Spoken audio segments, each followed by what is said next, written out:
시청자 여러분 반갑습니다. 정의화입니다. 오늘 중앙일보 리셋 코리아에 제가 칼럼을 썼는데요. 오늘 발간이 되었습니다.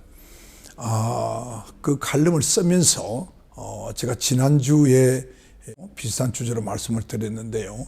그걸 좀 더 정리해서 말씀드리기 때문에 오늘 이것에는 일부 중복되는 부분이 있을 수 있습니다만 늘 양해해 주시기 바랍니다.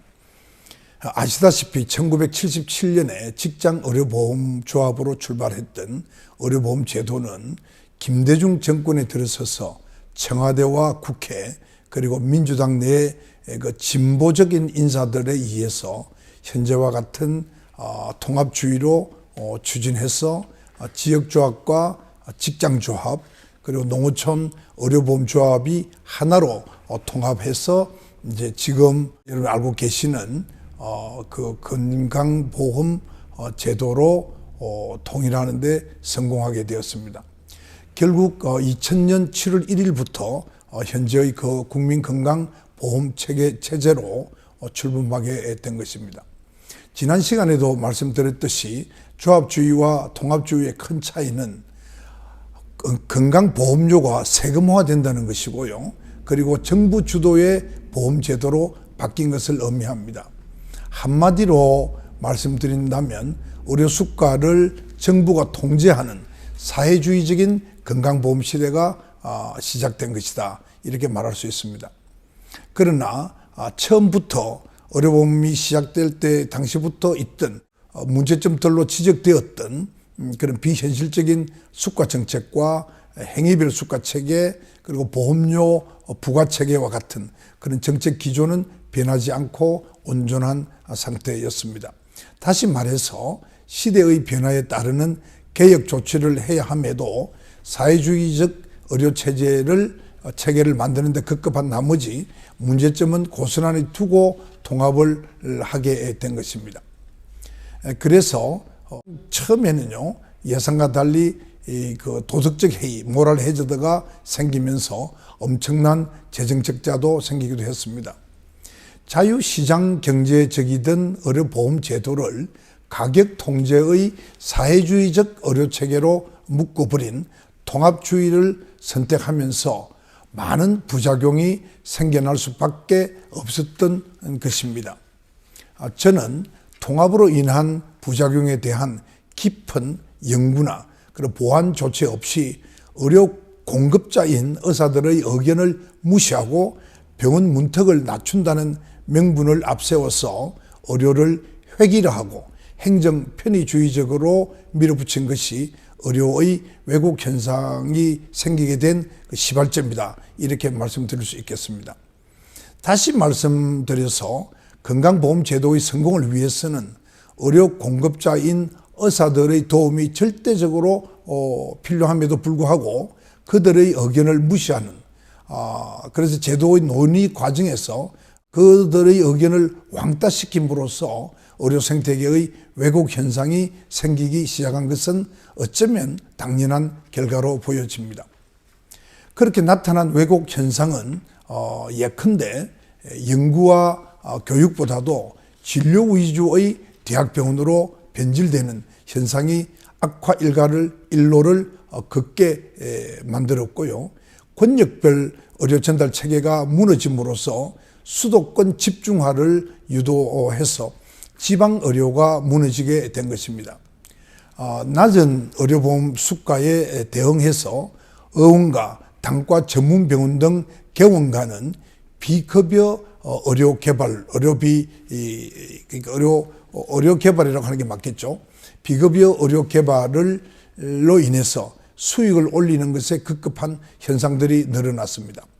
진작부터 의과대학 졸업 후에 선호하는 진료과도 피부과나 안과나 재활의학과나 이런 것 같이 수익성은 높고 응급 환자가 없는 그런 좀 편안한 그러한 진료과를 선택 지원하는 현상과 같은 그런 그 환자의 생명을 보존해야 되는 필수 의료는 점점 소외되고 편한 그런 진료 과목을 선호하는 그런 행태를 보이기 시작한 것입니다.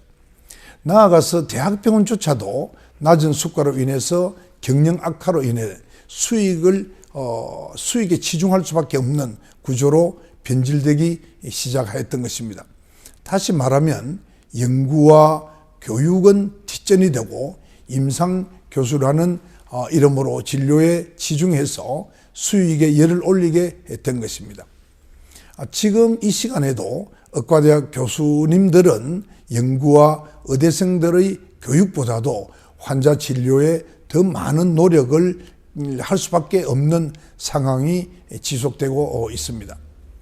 근자에는 대학병원들이 수도권에 여러 개의 대학 분원을 설립해서 문어발 확장을 거듭하고 있습니다. 이로 인해서 의료 생태계가 역삼각형으로 되면서 급기야는 의료 생태계 전체의 왜곡 현상이 가파르게 악화되고 있는 것입니다. 더 큰 문제는 이것이 얼마나 큰 문제이고 또 앞으로 의료 생태계의 붕괴에 미칠 악영향에 대해서 아무도 문제 제기를 하지 않고 있는 점입니다. 그래서 점차 흉부외과 전문의의 씨가 마르기 시작했고 개두술 할 의사가 사라지고 있는 등 난이도가 높고 시술이나 수술에 위험하고 응급 환자가 많은 진료과는 점차 희망하는 의사가 줄어들고 있는 것입니다. 반면에 피부과나 안과나 재활과 또 통증치료 이런 것에 신체적으로 편안하고 비급여 수입을 올리기 쉬운 그런 전문 의료과로 진료과로 의과대학 졸업생들이 몰리는 현상과 함께 우리 의료의 수도권 집중화가 아주 심화되고 있는 현실에 직면하게 된 것입니다. 긴 세월 동안 진행되어 온 이러한 왜곡 현상들로 인해서 자금에 와서는 전국 각지에서 의료 생태계의 왜곡 현상들이 붕괴로 이어지고 있는 것입니다. 대한민국의 1인당 GDP는 천불 시대에 시작한 이 의료보험 제도가 이제 3만 불을 넘어섰지만은 그에 상응하는 건강보험제도 자체의 선진화는 거의 없었다고 해도 과언이 아닐 것입니다. 많이 늦기는 했습니다만은 국민의 건강과 생명을 위해서 의료 생태계의 붕괴를 막기 위한 그런 대안을 찾기 위해 정부와 의료계는 지혜를 모아야 합니다. 지난 시간에도 제가 지적했듯이 가장 우선적으로 정부가 해야 될 일은 건보 재정을 확충하는 것입니다. 초기에 약속한 정부 예산으로 건보 재정 지출의 20%를 지원한다는 약속을 꼭 지켜야 합니다. 정부는 중요한 국민의 생명을 위하는 일에 손 안 대고 코 풀려고 하는 그런 안이한 생각을 버려야 합니다.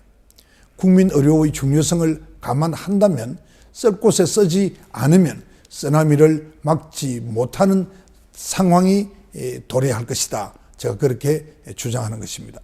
현재의 약 13% 수준을 20%로 올려서 올해부터는 20% 지원을 보장해야 합니다. 전문가들은 진작에 건강보험 재정이 파탄 날 것이었는데 코비드-19 사태로 인해서 의료비 지출이 격감함으로 인해 가지고 건보 재정의 파탄을 피할 수 있었다, 모면할 수 있었다, 이렇게 이야기하고 있습니다. 그러나 앞으로도 건보 재정의 파탄은 시간 문제라고 전문가들이 말하고 있습니다. 의료 붕괴를 막기 위해서 재정 확보를 해서 건강보험 제도의 재정의 파이를 키우고 그 크게 된 파이를 가지고 의료 생태계를 바로잡는 그러한 여러 문제점들을 해결해 가야 할 것입니다. 지난 시간에 제안했듯이 정부 예산 지원 확대 외에도 여러 방법을 동원해서 건보 재정의 건전성을 확보해 가야 합니다. 보험 부과 체계도 실제 벌어들이는 그 수익에 따라서 개인이 더 많은 보험료를 내도록 바꿔야 합니다. 제가 좀 더 구체적으로 제안을 한다면 확충된 근보 재정을 선진 의료의 중추 역할을 담당해야 하는 2차 종합병원의 제도적인 그런 지원을 증가시키고 수술과 시술의 난이도 또 위험성에 따른 보험 수가의 재조정 그리고 필수 의료를 살리기 위한 대책 수립을 위해서 사용해야 할 것입니다. 정부는 의료 생태계 왜곡의 진원지가 되고 있는 대학병원들이 본래의 자리로 돌아가게 해야 합니다. 정부는 문어발 확장을 더 이상 방치해서는 안 됩니다. 이것의 폐해는 의료 생태계를 되살릴 수 없을 지경으로 몰고 가고 있다는 것을 정부가 명심하기를 바랍니다. 아울러서 지방 의료 발전을 위해서 무너진 권역별 의료 전달 체계를 보완하고 재정립할 것을 촉구합니다. 작금에 새롭게 부각되는 대학병원들의 문제점을 고민해 볼 때가 되었습니다. 왜 우리나라에는 의사, 과학자가 생길 수 없는지, 또 대학들이 마구잡이로 분원을 설립하고 이것이 당연한 것으로 받아들이는 이러한 현상들이 정상적인 것인지 우리 스스로 질문해 볼 때가 되었습니다.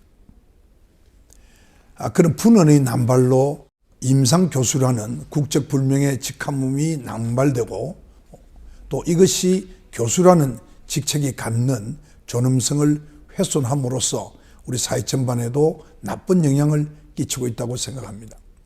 그동안 정부는 선진의료 구축은 대학병원에 답이 있다 이렇게 생각한 것으로 보입니다. 왜냐하면 모든 지원을 대학병원 중심으로 집중해 왔기 때문에 그렇습니다.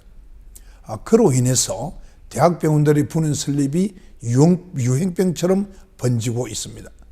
대학병원들이 수익에 열을 올리는 한 의료 생태계는 희망을 얘기하기가 어려울 것입니다. 지난 긴 세월 동안 우리나라의 의과대학들은 대학병원의 질적인 성장은 도외시하고 수익 창출을 위해서 양적인 평창에만 몰두해 왔습니다. 그것을 근보 제도가 유도해 왔고 정부는 강자의 논리에 익숙해진 탓인지 모르겠습니다만 분원 설립을 부추겨 왔다고 볼 수 있습니다.